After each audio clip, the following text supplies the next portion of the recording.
Meu querido, minha querida, é um prazer ter você conosco nesse encontro. Hoje é o nosso terceiro encontro dessa série de reflexões que nós estamos fazendo no canal Destaques Teológicos. Eu quero agradecer a sua presença, quero agradecer o fato de você estar aí nos assistindo, é um privilégio, uma alegria. E eu quero te pedir mais, eu quero pedir que você se inscreva no canal, que você vá lá, clica no sininho para você poder receber as comunicações do canal. E eu quero agradecer de uma maneira muito especial àqueles e aquelas que estão ofertando para esse canal. Eu não poderia deixar de citar, com muita gratidão no meu coração, as pessoas que generosamente estão se tornando mantenedores e mantenedoras do canal Destaques Teológicos. Então que Deus te abençoe, que o Senhor te conceda graça, sabedoria, que o Senhor retribua em dobro a você todo o bem que você está fazendo no sustento desse canal. Qual é a nossa reflexão no dia de hoje, nesse momento? Quais os destaques que nós faremos nesta hora? Eu quero desafiar você a pensarmos sobre um assunto que aparentemente, a Bíblia parece não falar sobre esse assunto. Hoje nós vivemos um momento no nosso país em que as pessoas estão sofrendo muito. Há uma crise mundial pós-pandemia, há uma guerra acontecendo entre Ucrânia e Rússia que desestabiliza o comércio internacional, que traz prejuízo para o comércio internacional. Então, nós estamos vivendo um momento difícil na história da humanidade pós-pandemia. E com isso existem pessoas que estão desempregadas, pessoas cujos negócios fecharam, e existem pessoas que estão desempregadas. E seja o fato de alguém que o seu negócio quebrou, que veio a falir, que a sua empresa foi embora do Brasil ou do estado onde você mora, ou você perdeu o seu emprego, a verdade é que há o risco da pessoa se endividar. E a pessoa pode se endividar por várias razões. Por exemplo, a pessoa pode se endividar pura e simplesmente pelo fato de ser uma pessoa perdulária, de ser uma pessoa gastadora, irresponsável com seus recursos. Então, ela tem recursos, mas sempre gasta mais do que ganha. E aí se envolve com dívidas. Mas existem situações como essa que eu citei anteriormente, de pessoas que ficaram desempregadas, que o seu negócio faliu, e essas pessoas literalmente estão sem nenhum tipo de renda. E pode acontecer, eventualmente, de compromissos financeiros que essas pessoas possuíam, agora elas não conseguem arcar e passam por um período de endividamento. Existe uma diferença que eu queria pontuar com você neste momento, que é a diferença entre dívida e compromisso financeiro. Mas, professor Alexandre, qual é a diferença? A diferença é que dívida, compromisso financeiro, é aquilo que eu tenho para pagar até a data do vencimento. Então, no próximo dia 10 do próximo mês, eu tenho um compromisso financeiro que vence no dia 10. Todo dia 10 vence esse compromisso. Até o dia 10 do próximo mês, eu tenho um compromisso financeiro. Passou o dia 10, eu não efetuei o pagamento, a partir do dia 11 daquele mês, eu tenho uma dívida. Alguma coisa que eu deveria pagar e, infelizmente, eu não consegui pagar e agora eu tenho uma dívida. Então, eu pergunto a você, dentro dos destaques teológicos, dentro da reflexão que estamos fazendo, hoje é o nosso terceiro encontro, né? Mais uma vez eu agradeço a você, a sua atenção, o seu tempo aqui conosco. Mas a pergunta que se faz nessa hora é a seguinte: existiria uma palavra bíblica onde nós poderíamos fazer uma reflexão teológica e destacar pontos importantes, interessantes, aplicáveis à nossa história, à nossa biografia, que fale especificamente sobre dívida? Eu quero dizer a você que há. Existe pelo menos uma passagem nas Escrituras que é muito enfática em relação a isso, e eu convido você para abrir a sua Bíblia nessa passagem, que é 2 Reis, capítulo 4, de 1 a 7. Repito, 2 Reis, capítulo 4, de 1 a 7. E eu queria fazer um pequeno parênteses, um lembrete. Quando você citar um livro da Bíblia, se for um livro do Antigo Testamento, será sempre na forma masculina. Então, 1 Samuel, 2 Samuel, 1 Crônicas, 2 Crônicas, 1 Reis, 2 Reis. Se você citar uma carta de Paulo, então é 1 aos Coríntios, 2 aos Coríntios, 1 aos Tessalonicenses, segunda aos Tessalonicenses, porque é uma carta e a ênfase cai sobre os receptores, porque nós temos uma ideia de quem são os receptores. Mas se você citar uma epístola geral, a partir de Hebreus, são as epístolas gerais, você tem que citar com a ênfase no emissor, porque nós já não temos certeza sobre os receptores. Então, eu vou falar primeira de João, segunda de João, terceira de João. Primeira de Pedro, não pode ser primeira Pedro, porque primeira Pedro seria uma carta enviada para si mesmo, para ele. Então, não pode. Então, primeira de Pedro, segunda de Pedro. A ênfase recai sobre o emissor por não sabermos exatamente qual a audiência que recebeu a carta. Então, segundo Reis, segundo livro de Reis, capítulo 4, de 1 a 7, tem aí uma história interessantíssima. Tem a história de uma família monoparental. A gente até citou no último vídeo alguma coisa sobre essa história, fazendo uma relação entre essa história e a história subsequente, segundo Reis 4, de 8 a 10. Mas hoje eu gostaria de focar, eu quero focar especificamente em segundo Reis 4, de 1 a 7, nessa família monoparental, ou seja, a família que tem apenas o pai e apenas a mãe. Essa família, essa história que está em segundo Reis 4, de 1 a 7, é a história que fala sobre uma mulher que tem 2 filhos e o seu marido faleceu, ela agora é viúva. E essa mulher está endividada. Eu quero ler a história e gostaria que você prestasse atenção a essa leitura. Se você estiver ocupada dirigindo nesse momento, está ouvindo esse vídeo por áudio apenas, eu peço a você que apenas acompanhe a leitura, apenas ouça. Se você puder ler, puder consultar a Bíblia, puder abrir no aplicativo ou acompanhar no áudio, vai aparecer na nossa tela, nesse momento vai aparecer o texto, você acompanha o texto que está aí à sua disposição. Uma das mulheres dos seguidores dos profetas gritou a Eliseu: meu marido, teu servo, morreu. E tu sabes que teu servo temia o Senhor. Agora o credor acaba de chegar para levar meus 2 filhos para serem escravos.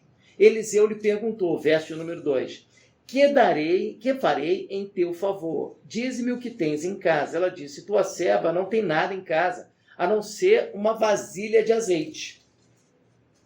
Verso 3, ele lhe disse, vai, pede emprestadas vasilhas a todos os seus vizinhos, vasilhas vazias, não poucas. Depois entra com teus filhos e fecha a porta, coloca o azeite em todas essas vasilhas e separa a vasilha que estiver cheia. Então ela se foi. Entrou em casa com seus filhos e fechou a porta. Eles lhe traziam as vasilhas e ela as enchia. Quando as vasilhas ficaram cheias, ela disse ao filho, traz-me mais uma vasilha. Mas ele respondeu, não há mais vasilha alguma. Então o azeite parou. Então ela foi contar ao homem de Deus. Ele lhe disse, vai, vende o azeite e paga a tua dívida, e tu e teus filhos vivereis do que sobrar. Então, essa história está dividida em 2 momentos. O primeiro momento que eu destaco com você é a palavra da viúva a respeito do falecido. Você observa que quando começa o texto, o narrador tece um elogio em relação ao falecido, uma das mulheres dos seguidores dos profetas. Então, ele era seguidor dos profetas, ou seja, ele acompanhava o ministério de Eliseu e talvez tenha acompanhado até o ministério de Elias. Então, era alguém que acompanhava o trabalho profético. Você tem 2 tipos de profeta na Bíblia. Você tem o profeta literário, que é o profeta cujo nome do profeta é título de um livro da Bíblia. Então, Miqueias, Malaquias, Ageu, Zacarias, Amós, Abacuque, são profetas literários, cujo nome do profeta aparece como título do livro da Bíblia. E você tem o ciclo profético, que é quando a vida de um profeta aparece dentro de um livro da Bíblia e não é o título do livro, não é o nome dele. Então, no caso de Elias e no caso de Eliseu, aparece o ciclo profético de Elias dentro do livro 1º e 2º Reis e aparece o ciclo profético de Eliseu em 2º Reis. Então você observa que dentro desse ciclo profético, nós precisamos saber também em que nação nós estamos. Nós estamos no Reino do Sul ou nós estamos no Reino do Norte? Houve a divisão. Lá em 931, Salomão morre, seu filho Roboão não conseguiu manter a unidade das tribos e separa. 2 tribos formam o Reino do Sul e 10 tribos formam o Reino do Norte. As tribos que formam o Reino do Norte, elas serão governadas primeiramente por Jeroboão I. E aqui nós estamos na tribo do Reino do Norte. Nas tribos do Reino do Norte, como a gente citou alguma coisa no vídeo anterior, as tribos do Reino do Norte, elas nascem sob a idolatria e vão existir durante 210 anos sem largar a idolatria, 931 até 722. E quando nasce o Reino do Norte, Jeroboão I vai suscitar sacerdotes que vão trabalhar em 2 templos que ele vai criar em Dan e Betel. Nesses 2 templos que ele está trabalhando, vão ser feitas ali muitas coisas que não estão de acordo com a linhagem davídica. A linhagem davídica será seguida no Reino do Sul, formado por 2 tribos, Benjamim e Judá. Então, no Reino do Norte, nasce e morre sob o signo da idolatria, sem largar a idolatria. E aqui nós vemos que uma nação, mesmo uma nação que descampou para a idolatria, o Reino do Norte, com as 10 tribos de Israel, mesmo assim havia gente crente, havia homem de Deus e havia gente crente naquele lugar. Você percebe que há o ministério de Elias, há o ministério de Eliseu, que são homens fiéis a Deus, o ministério de Eliseu com cerca de 50 anos de ministério, e o ministério de Elias, e também tem essa viúva aqui que vai colocar sua dificuldade diante de Deus, reconhecendo que o marido era um seguidor dos profetas. Então, primeira palavra sobre o marido. Há 3 elogios sobre o marido. Primeiro elogio é do narrador, o segundo elogio da viúva e o terceiro elogio da viúva. Segundo Reis, capítulo 4, verso 1. Eliseu, uma das mulheres dos seguidores dos profetas, gritou a Eliseu: meu marido, teu servo, morreu, e tu sabes que teu servo temia o Senhor. Então, ela diz que meu marido era teu servo, e meu marido era servo que temia o Senhor. Então, ela reconhece que o falecido era servo, e ela reconhece que o marido temia Deus. Então, ele recebe, em uma única passagem, em um único verso, nós temos 3 informações sobre a biografia desse falecido. Então, observe bem, ele deixa a mulher numa situação de dívida. Nós não sabemos quando essa dívida surgiu. Nós não sabemos se essa dívida surgiu no momento em que ele estava enfermo ou na iminência da morte. No momento que começou a enfermidade, na iminência da morte. Ou então, no momento após a morte. A verdade é que nós não sabemos. No texto bíblico não tem informação sobre o surgimento dessa dívida. Mas a verdade é que ele morre e ela está endividada. Mesmo nesse quadro dificílimo, em uma realidade que não tinha nenhuma seguridade social, não tem pensão, não tem pecúlio, não tem seguro de vida, não tem aposentadoria, não tem absolutamente nada. Essa mulher, era muito comum naquela época, as mulheres serem sustentadas pelos filhos mais velhos, que já estavam em tempo de trabalho, com idade para trabalhar. Só que nesse caso os filhos, dá a entender no texto que os filhos são pequenos. Então como que esses filhos vão sustentar? É ela quem tem que batalhar. Ela provavelmente não tem uma profissão, porque cuidava do lar. Ela não era letrada, as mulheres naquela época não sabiam ler nem escrever. Então, olhe que situação essa mulher está vivendo. E mais, ela é uma mulher que se despede do marido, não tem mais o marido presente na sua vida, e para agravar a situação, o credor está vindo constantemente cobrar e agora sob uma ameaça. A ameaça de levar os 2 filhos. Então, essa mulher perdeu o marido e agora está com risco de perder os 2 filhos. Quer dizer, é um coração tremendamente atribulado. Ela, ao invés de entrar em depressão, ela, ao invés de ir para um quarto escuro, ela, ao invés de se trancar e ir para debaixo da cama, ela vai em direção àquele que é, naquela sociedade do Reino do Norte, nesse período da história, porta-voz da voz de Deus naquela sociedade. Ele é porta-voz da fala divina naquela sociedade. Então, ao invés de entrar em depressão, de se entristecer, de se decepcionar, de murmurar, de questionar, de blasfemar, de desistir, de cruzar os braços, essa mulher busca a resposta naquele que poderia dar a resposta, que seria porta-voz de Deus naquela sociedade. Ela vai até Eliseu. Ela é responsável por 2 crianças, e as crianças estão acompanhando o surgimento da dívida, as crianças estão acompanhando possivelmente a enfermidade do pai, ou a morte súbita do pai, a perda do pai, e agora o momento de dívida. E essas crianças estão testemunhando o credor vindo constantemente cobrar a mãe. Essas crianças estão de olho no testemunho que a mãe dará nesse momento de crise. Eu pergunto a você, no momento de crise, quais são as nossas opções? Entrar em depressão, entrar no quarto escuro, abandonar a comunidade eclesiástica, deixar de ir à igreja, se rebelar contra Deus, murmurar, blasfemar, questionar, desanimar, cruzar os braços. Não, eu digo a você em nome de Jesus, não é essa a opção que você tem. Você tem a opção também de crer em Deus, de como buscar a Deus, de ir a Deus buscando uma resposta para essa situação dificílima que você está vivendo. Eu não sei qual momento que você está vivendo. Eu não sei qual é a crise que você está passando. Eu não sei qual é a dificuldade que você está enfrentando. Mas eu creio que Deus tem poder para trazer livramento à minha vida e à sua vida a qualquer momento da história. E o problema pode ser muito grande para nós. Nós, em nossas mãos, temos muitos problemas e muitas dificuldades. Mas Deus, em suas mãos, Ele só tem soluções. Deus não tem problema nem dificuldade. Ele só tem soluções. Então eu convido você a buscar em Deus a solução, a ir aos céus. Eleva os meus olhos para os montes. De onde me virá o socorro? O meu socorro vem do Senhor que fez os céus e a terra. Verso de número 2. Eliseu lhe perguntou: que farei em teu favor? Dize-me o que tens em casa. Ela disse: tua serva não tem nada em casa a não ser uma vasilha de azeite. E ele disse: vai e pede emprestadas vasilhas a todos os teus vizinhos, vasilhas vazias, não poucas. Depois entra com teus filhos e fecha a porta e coloca o azeite em todas essas vasilhas e separa a vasilha que estiver cheia. Meu querido, minha querida, quais são os destaques teológicos para essa passagem? Essa passagem é de uma riqueza tremenda, de uma praticidade extraordinária. Quais são os destaques teológicos? Vamos fazer alguns deles? Vamos observar o seguinte. Ela vai até o profeta. É ele o porta-voz de Deus na sociedade. É ele boca de Deus na sociedade. É ele quem tem a resposta para essa mulher. Ele diz a ela: olha, você vai lá e pede vasilhas emprestadas aos teus vizinhos e vizinhas. Então ela tem que ir ao vizinho que mora na casa da frente, ela tem que ir ao vizinho que mora à sua esquerda, ela tem que ir ao vizinho que mora à sua direita e ao vizinho que mora nos fundos. Eu pergunto a você, como que essa mulher pegaria as vasilhas se ela tivesse um péssimo relacionamento com os seus vizinhos? Se ela não falasse com o vizinho da frente, se ela não falasse com o vizinho da esquerda, ela não falasse com o vizinho da direita e não falasse com o vizinho de trás. Como que ela iria pegar as vasilhas se ela não fala com os vizinhos? Então você observa que o milagre ele pode ser mediado, repito, o milagre pode ser mediado ou imediato. O que é um milagre imediato? É quando Deus vai lá e faz a obra sem auxílio humano. Ele foi lá e abriu o mar vermelho para que Moisés e o povo de Israel passassem. Não houve mediação humana, ninguém ajudou a abrir. Deus foi lá e abriu. Nesse caso, o milagre é mediado. O que é um milagre mediado?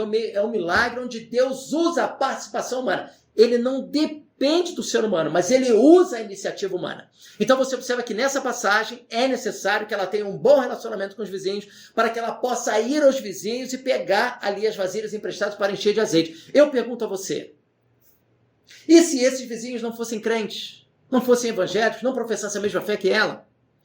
Repare que Deus é capaz de usar pessoas que não professam a mesma fé que a gente, que não são cristãs, para nos abençoar e para nos ajudar, porque essas pessoas foram criadas à imagem e semelhança de Deus, merecem todo o nosso respeito, possuem uma dignidade que lhes é intrínseca, que faz parte do ser criado por Deus, e essas pessoas podem ser instrumento nas mãos de Deus para nos abençoar, mesmo que elas não sejam cristãs.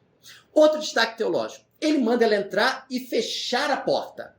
Fecha a porta sobre ti e sobre teus filhos. Observe bem, ela fecha a porta sobre ti e sobre os filhos. Por quê? Porque nesse momento não é hora de ostentação. A viúva seria tentada a abrir a porta, abrir a janela e dizer: olha, vocês viram que o credor vinha constantemente cobrar, vocês viram que o meu marido morreu, vocês viram que eu estava endividada, mas agora eu sou uma mulher abençoada, vai haver uma multiplicação dentro da minha casa, eu tenho aqui várias vasilhas que eu peguei emprestadas com todos os meus vizinhos e com essas vasilhas eu vou ter um milagre, eu vou ter abundância dentro da minha casa. Não! A bênção de Deus sobre a nossa vida não é para ostentação, não é para servir de pedra de tropeço na vida do próximo. Terceiro destaque teológico que eu farei nesse texto: fecha a porta sobre ti e sobre teus filhos. Os filhos participaram, viram a enfermidade, possível enfermidade do pai ou a morte do pai. A morte com certeza. Os filhos viram o nascimento da dívida. Os filhos viram o credor vindo constantemente cobrar. Os filhos viram o sepultamento do pai. Os filhos viram a aflição da mãe. Então os filhos participaram do drama da família. É hora dos filhos participarem da bênção. Se eles viram dificuldade, eles precisam ver o milagre. Então fecha a porta sobre ti e sobre os teus filhos. E os teus filhos vão presenciar a multiplicação do azeite dentro da sua casa. Então o filho e a filha presenciam a escassez dentro da casa. O filho vai lá naquela coisa chamada fruteira procurar aquele negócio amarelo. Banana não tem.